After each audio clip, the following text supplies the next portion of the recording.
Here are the old ones. Actually, that one went that way. You see the little spring here.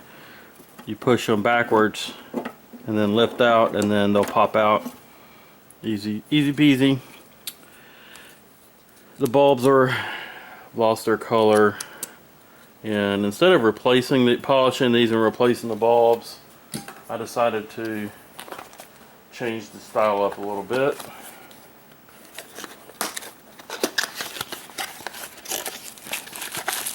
With some smoked ones. This one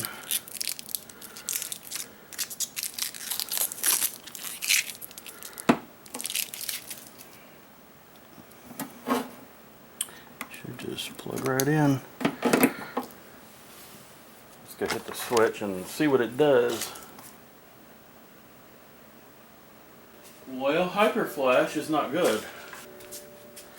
That means I'm going to have to wire in a resistor. Not a big deal. I think I've got a couple of spares from my other LED projects. Or it could be because the front headlamp is out. I don't know. We'll play around with it and see. So basically that goes in, you push back. I'm not going to take this adhesive.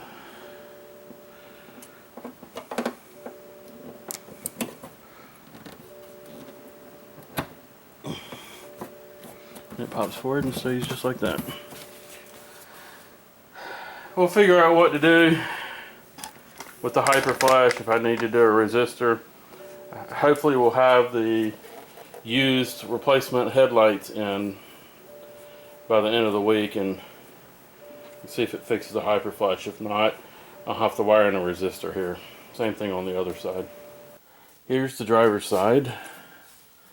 As I pulled it out, I took the trim, this little plastic piece that goes on here. Oh, there went something.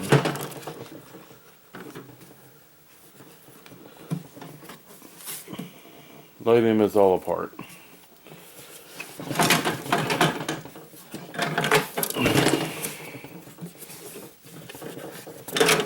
Well, that's why. It's broken.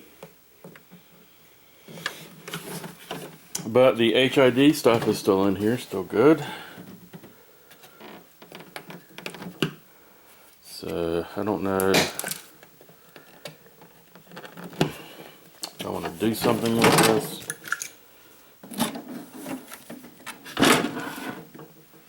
I mean, the rest of this is still good. I just don't have a lamp here. So, I guess I could hang on to this one for parts. I thought about trying a couple of different methods of removing this lens instead of a lot of people cut it and then just rip it off. But I've also seen someone use benzene and isopropyl alcohol together, 50-50, and spray it to release the butyl. It softens the butyl and makes it slippery instead of sticky, and you just pull the lens off. But benzene's hard to come by, so I'm thinking about grabbing some xylene stripper from the hardware store and see if that with isopropyl will do the same thing, because that's more readily available than benzene, which is pretty nasty stuff. But the passenger I thought was great. It looks okay, except it needs to be buffed. But once again, stuff's missing. And it's loose. Inside there, the reflector is loose. So I have two used lights on the way, and we'll see what I can do with these, pulling the lenses off. Recording. Yep. So we got the new AC compressor in. Yep, that's the right one. Now we just gotta take the lines off, first we make sure that it's not pressurized. I'll hook up a gauge real quick and we'll check it and see if there's pressure in it. Then I'll have to evacuate it. I'll evacuate it and get everything out, and then I'll come back and pull the lines. Yep, it is empty, so it's definitely leaking over here. I'm hoping it is leaking here and that it's not condenser or one of the lines.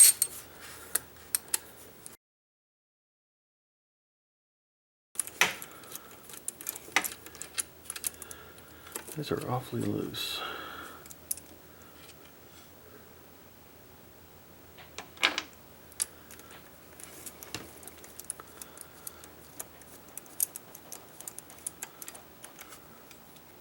That one is longer than that one. Top and bottom. Alright.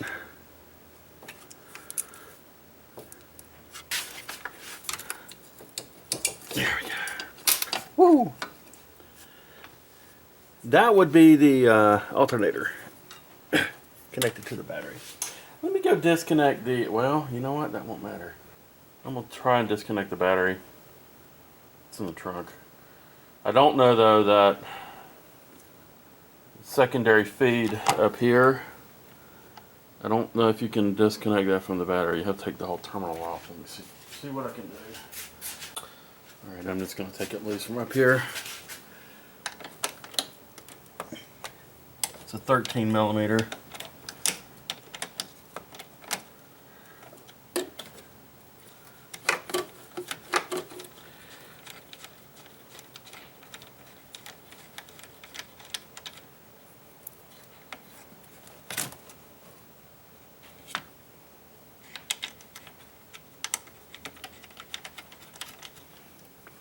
Does it still do it? Nope. We're good. We got some bolts down here, or some fasteners of some kind. Down here, are they 13s? They are. There's one there. There's one there, and I think there's one on the bottom too. Let me see if I can fit the 13 ratchet on there. If not, I'll have to get the ratchet wrench.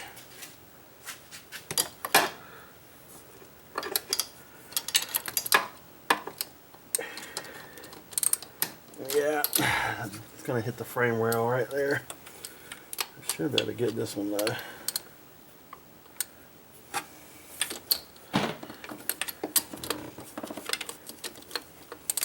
Not a lot of room.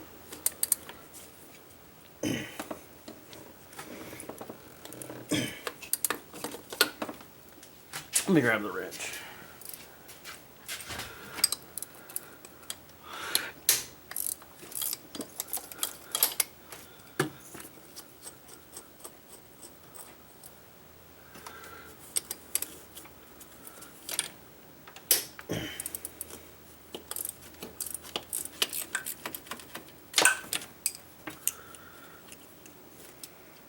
I don't think this one's going to come out either all the way.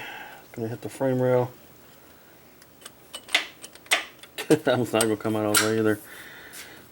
Alright, so there's got to be another one. It's got to be down on the front. It's probably going to be down on the front where I can't get to it. Let me get this camera out of the way.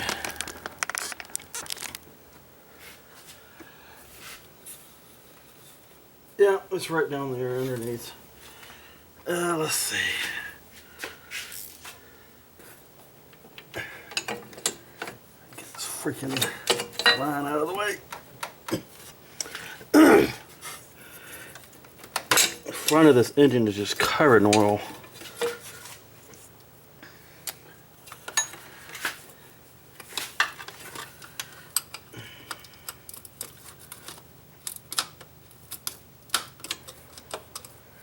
And we go fishing. I think I caught it. Fish on.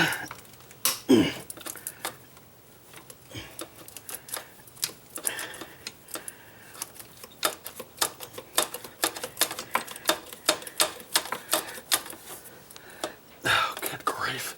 That's the nastiest freaking engine.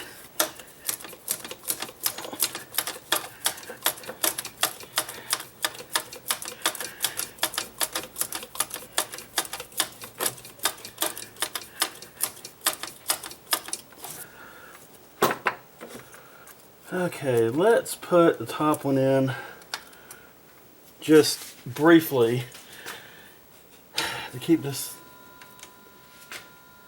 thing aligned.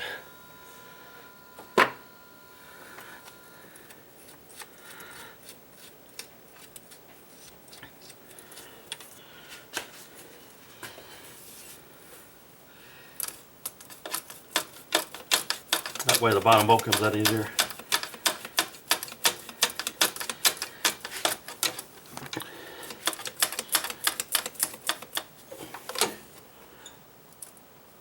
Still can't turn it by hand.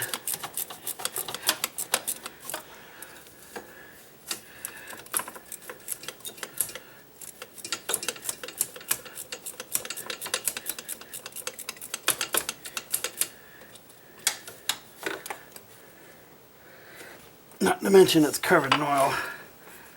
Sorry about that. Try getting this thing up here.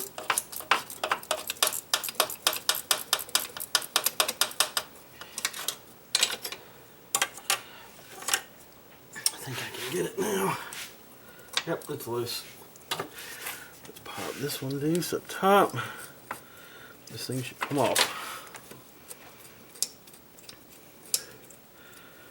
And this thing is going to get a cleaning.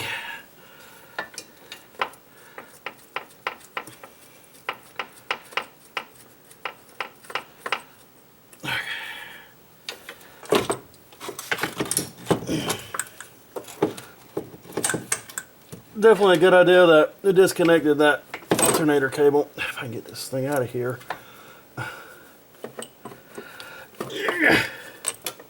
All the bolts are sliding out, wanting to grab.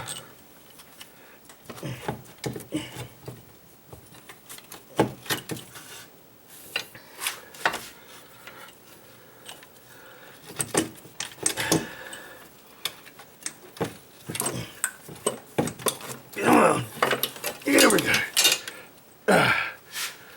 Look how nasty. Shredded belt and oil from the oil filter. Ew, that's nasty down there. Oh, what we got down here? Ah, interesting.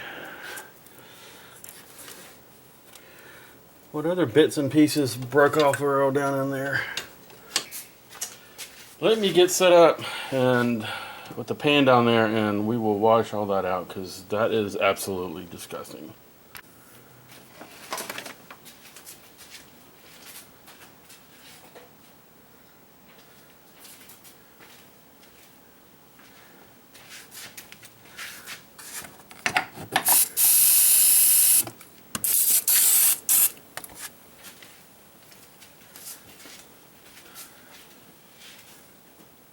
I don't think the foam's gonna do it. Let's try it. Oh, where did the freaking nozzle go? Here it is.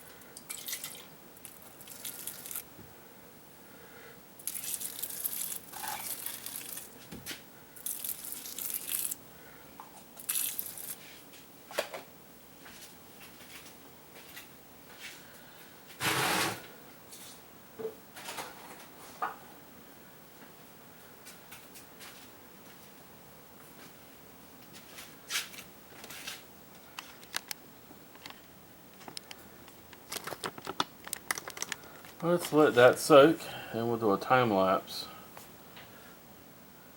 See how much grease moves around.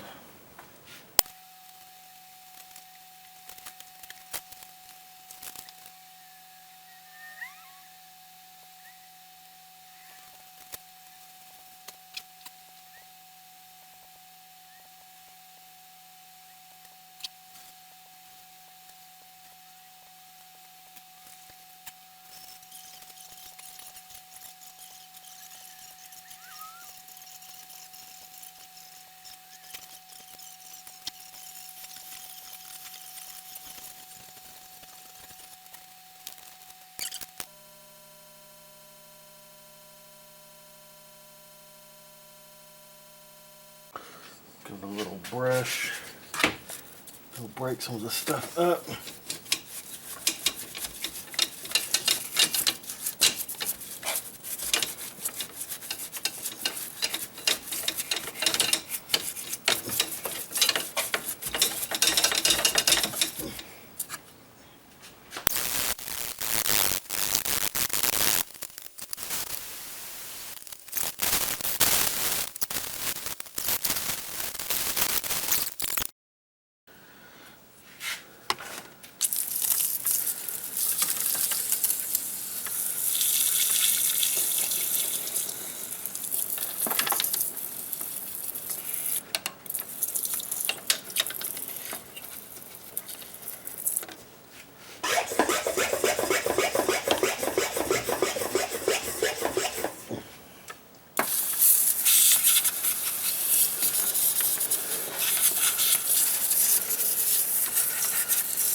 Well, that was belt.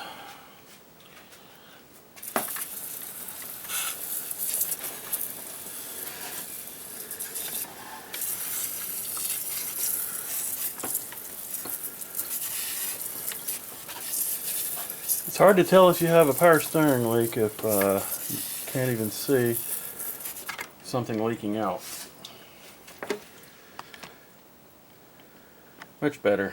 Now we need to pull out the desiccant pack and check and see if there's any debris in the dryer.